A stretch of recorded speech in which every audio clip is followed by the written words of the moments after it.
Bonjour et bienvenue pour ce nouveau numéro du 7-8 Loisirs, le premier de cette nouvelle année. Chaque jeudi, l'essentiel des informations pour passer un bon week-end dans les Yvelines. Et tout de suite, le sommaire de cette semaine. 140 concurrents à soutenir ce week-end. Le 17e Open de tennis de la Verrière débute. Au programme de tableaux, simple dame et simple monsieur. À Voisin-le-Bretonneux, 4 groupes vont se partager la scène de la salle de la Tour. Un Métassos organise une soirée punk avec tête d'affiche et groupes locaux. Et l'agenda complet de vos sorties au programme du théâtre, des châteaux gonflables et du cinéma. On commence l'année de manière sportive. Ce week-end, on débute la 17e édition de l'Open de tennis de la Verrière jusqu'au 2 février. 2 tableaux simples, dames et messieurs. Un tournoi ouvert à tous les licenciés de tennis de plus de 16 ans. Des matchs en journée, des matchs en soirée pour les 140 participants. Pour y assister, direction les cours couverts du parc sportif Philippe Cousteau de la commune.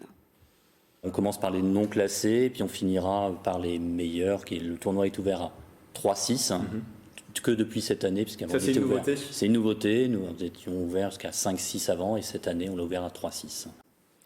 Un bon gros concert punk qui va faire mal aux oreilles. Alors Métassos donne la couleur. La salle de la Tour va vivre une soirée 100% punk. Et on en parle avec nos deux invités. Bonjour à tous les deux. Bonjour. Florence Trouva, vous êtes chargée de communication de l'association. Christopher, vous êtes le bassiste d'un des groupes participants, les Poissons Morts. Je vais me tourner d'abord vers Florence. La musique punk, c'est un des styles que l'association veut mettre en avant. Alors on fait relativement beaucoup de styles en fait dans nos concerts. C'est un peu le but, c'est d'expérimenter un peu tout style. On fait du métal, du punk, du rock. Des fois on va dans des styles qui sont aussi complètement inexplorés, comme le dub par exemple. Là on a choisi le punk parce que c'est quelque chose qui se fait pas beaucoup sur le territoire de Saint-Quentin-en-Yvelines. On a décidé de le mettre un petit peu à l'honneur exceptionnellement. Et il se trouve qu'en plus, on a des groupes punk dans nos studios. Et oui, des groupes locaux, parce voilà, que ces soirées-là, c'est aussi l'idée de mettre en avant les groupes locaux. Exactement, en fait, c'est un peu aussi le credo qu'on défend d'habitude, c'est-à-dire d'apporter un peu de visibilité aux groupes amateurs à travers des têtes d'affiche. Donc là, on a 2 têtes d'affiche et 2 groupes locaux, donc ça s'équilibre plutôt bien. On va commencer par les groupes locaux parce que l'un des membres est avec nous. Christopher, vous êtes membre des Poissons Morts, c'est le nom du groupe. Vous le créez en 2010 et vous connaissez très bien 50 ans d'Yvelines. Est-ce qu'on peut faire une petite présentation ? Oui, sur le groupe qui a été créé en 2010, donc on a fêté nos 10 ans. En 2016, on a créé un EP qui s'appelle Manche dans ta gueule. Désolé. Et, ça donne le ton. Ça donne le ton. Et donc là, cette année, on prévoit un nouvel EP qu'on appellera L'Éveil. Dans vos influences, on voit Berrurier Noir, Tagada Jones. Qu'est-ce qui vous plaît ? Qu'est-ce qui vous inspire ? Le mouvement punk des années 80 était vachement influencé. Et c'était des textes engagés. Et on essaye de perdurer cette influence-là, qui nous plaît. Justement, on va voir un petit peu votre style. On va écouter un titre qui s'appelle État d'urgence. Et celui-là, il a un peu moins d'1 an. Un jour arrivera, tu paieras ses terreurs.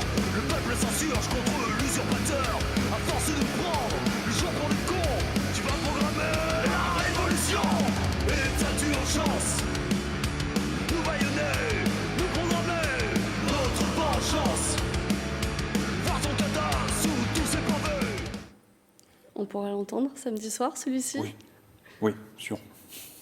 On a répété à fond pour un concert comme ça, c'est des titres que vous connaissez ? Oui, la setlist tourne depuis un petit moment, donc on est prêt, on est serein, il n'y a pas de souci, on va envoyer. Ah, le ton est donné. Florence, vous l'avez dit, il y a des têtes d'affiche. C'est des gens qui sont déjà venus sur la scène de la salle de la Tour ou... Alors, pas à Washington Dead Cats, mais en revanche, dans The Mercenaries, on a des personnes qui faisaient partie antérieurement d'autres groupes, dont Street Poison par exemple, et qui sont déjà venus lors d'une précédente soirée punk à la salle de la Tour. Vous avez prononcé un autre nom aussi, les Washington Dead Cats, c'est un groupe majeur de la scène alternative. Tout à fait. Ça va bien conclure la soirée ? Ah ça va très bien conclure la soirée. Washington Dead Cats, c'est vraiment, dans le milieu punk, c'est quelque chose qui existe depuis très longtemps. Ils ont 35 ans de scène en fait derrière eux déjà. 12 albums sortis, vraiment ils ont enchaîné je crois 1500 concerts partout dans l'Europe. Donc c'est vraiment un groupe d'expérience qui a bien marché, qui a aussi tourné avec les Berruriers Noirs, donc des grands noms de la scène punk. Et justement là aussi on va écouter un extrait.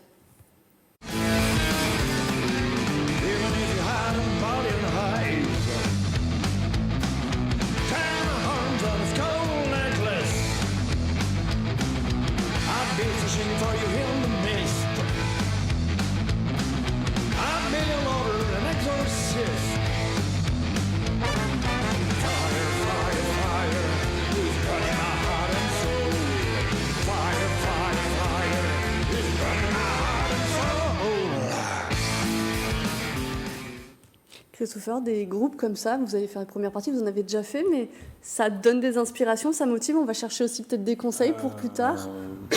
Ouais, on avait fait la première partie, c'était 2 ans ou 3 ans, c'était No One. Et ouais, non, l'énergie que peuvent dégager ces personnes-là, ouais, on le prend. C'est la Majesté aussi de la mémoire. C'est la Majesté, oui. Et il y avait qui d'autre Non, ouais, En 10 ans, il y en a eu des premières parties. Ouais, il y en a eu pas mal, ouais. Et Florence, de faire venir des groupes comme ça, c'est pas compliqué. Ils viennent avec plaisir, ils viennent partager leur amour de leur musique. Alors oui, en général, ça se passe plutôt bien. Enfin, ils sont contents aussi de rencontrer d'autres personnes. Et en fait, c'est un peu notre façon de voir les choses. Enfin, pour pas vous le cacher, même dans les loges, en fait, en général, il y a une communication entre les groupes qu'on voit rarement dans d'autres endroits. C'est pour le public et c'est aussi donc pour les musiciens qui sont sur scène. Merci à tous les deux d'être venus en plateau. Alors les fans de punk, ne manquez pas le rendez-vous. La soirée débute à 20h. C'est à la salle de la Tour de Voisins, le Bretonneux.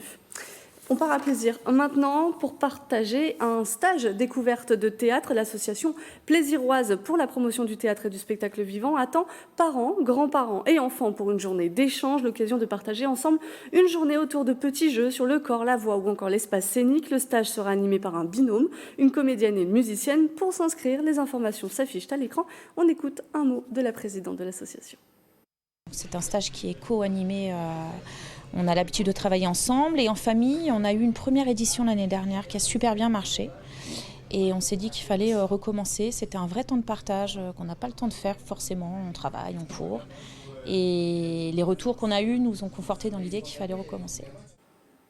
À plaisir, toujours, l'association Lecture et Dialogue propose une rencontre avec une écrivaine, l'invitée Maëlys de Kerangal, l'auteure de Réparer les vivants. Le 14 janvier, elle vient présenter et dédicacer son dernier livre, Un monde à portée de main.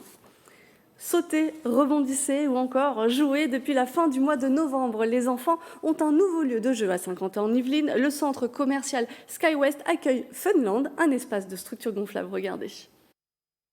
Les châteaux gonflables ont remplacé les jouets. Depuis le 23 novembre, Funland s'est installé à SkyWest à Montigny-le-Bretonneux. Plus de 800 mètres carrés destinés aux enfants de 2 à 12 ans. En premier, la nouvelle politique du centre qui s'axe entièrement sur du loisir. Et l'emplacement est idéal. Dans un centre commercial, c'est rare. En France, c'est des structures qu'on trouve généralement en extérieur. On vient passer un moment en famille. Les parents peuvent profiter du centre commercial. Ils peuvent profiter de faire du shopping, d'aller au cinéma et venir après la séance de cinéma par exemple. Donc c'est vraiment une sortie familiale. Fondée par une société de location de structures gonflables et d'événementiel, Funland propose piscine à balles, animaux sauteurs et jeux de kermesse. C'est sympa, ça permet d'avoir des animations juste à côté de chez nous, donc c'est bien. On peut sauter et c'est trop bien parce qu'on s'amuse super bien. Funland est ouvert les mercredis, samedis, dimanches et pendant les vacances scolaires. Les équipes proposeront bientôt un service de garderie et des créneaux pour adultes sont en train d'être pensés. En ce début d'année, on retrouve les salles de cinéma de Saint-Quentin-en-Yvelines. Cette semaine, c'est Hugo Basquin de l'espace Philippe Noiret et des Clés-sous-Bois qui nous invite dans les salles obscures. On l'écoute.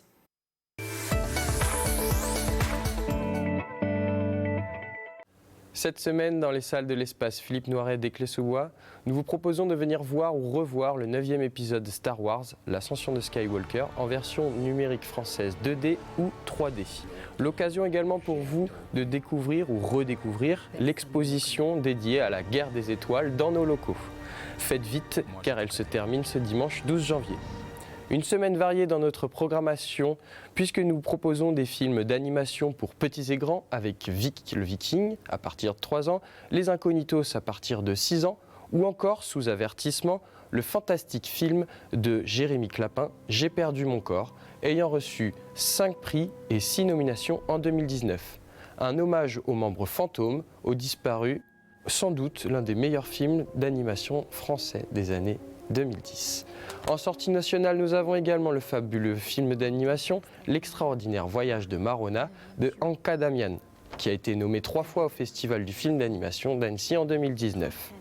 Enfin, nous terminerons par les 2 drames La Vérité, qui met en scène les retrouvailles d'une mère actrice jouée par Catherine Deneuve et de sa fille, et le dernier de Terrence Malick, très primé et très nommé, intitulé Une vie cachée, fiction inspirée de faits réels nous exposant la résistance nazie du temps de la Seconde Guerre mondiale. Nous vous invitons donc à venir voir la variété à l'espace Philippe Noiret et nous en profitons pour vous souhaiter une excellente année 2020 et tous nos vœux de bonheur.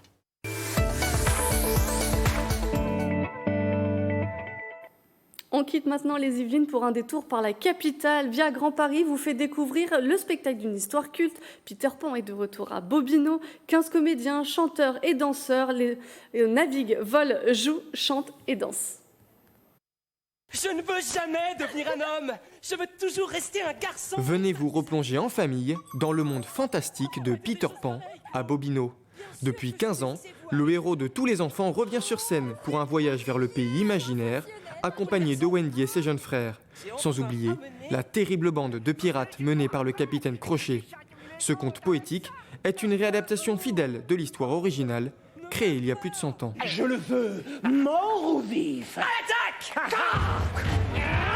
C'est vrai qu'on connaît vraiment Peter Pan, Crochet, Wendy et tous les héros de cette aventure par Disney qui a beaucoup popularisé cette histoire avec le film d'animation. Mais avant d'être ce film de Disney, c'était un roman et une pièce qui ont été écrites au tout début du siècle dernier, en 1904, par James Matthew Barrie. Et donc, je reviens au spectacle, Guy et Martine ont créé Peter Pan, le spectacle musical, à partir du roman et de la pièce de James Matthew Barrie. C'est, à mon sens, un spectacle qui est très très très fidèle à l'esprit de James Matthew Barrie et dans lequel il y a des petites parenthèses chantées et dansées. Je préférerais qu'on danse. Peter Pan tourne autour d'un thème important, celui de la figure maternelle. Si notre héros a préféré fuir sa famille pour rester un enfant toute sa vie, l'histoire nous rappelle qu'une mère est essentielle pour s'épanouir. Dédié aux enfants, le spectacle est un succès et il est impossible de tricher face à un jeune public. Un adulte qui s'ennuie, ça veut dire je m'ennuie mais tant pis, alors soit il s'endort, il prend son mal en patience. Un enfant, ça peut pas faire ça. Un enfant, quand ça s'ennuie, ça le dit, ça crie, ça bouge, ça veut partir, etc. Il faut tenir ce public-là en haleine pendant 1h30.